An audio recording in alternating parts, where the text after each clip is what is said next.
કે કિશોર કાકા આપણી સાથે બેઠા છે અને કાકી જો રિસાઈને બેઠા છે. શું થયું કાકી? કઈ નહીં યાર, જવા દે ને. આ માણસ મને કશું અપાવતો નથી.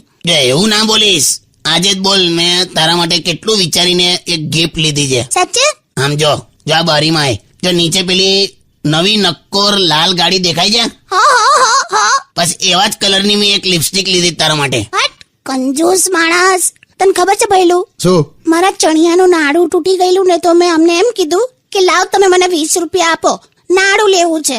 તો એમણે મને ચિંગમ ખેંચીને આપી દીધી કે લે આ નાખી દે. કે કંજૂસ માણસ. એ તો એ વખતે મેં ચિંગમ ચાવતો તો એટલા માટે ખેંચી, આમ મેં તો પોળી થઈ વ્યવસ્થિત, અને તારે ઉતાવળ હતી એટલે મદદ કરો પછી સાંભળવાનું આપણે. કંજૂસ સાવ. જો છે ને, તું મને તો કંજૂસ કહીશ જ નહીં. તા બાપાનો જૂનો ધંધો યાદ છે ને? હાલો બસમાં એના જૂના એક્સરે બતાડીને લોકો પાસે પૈસા ઉઘરાવે કે મેરે કો ચાહતી મેં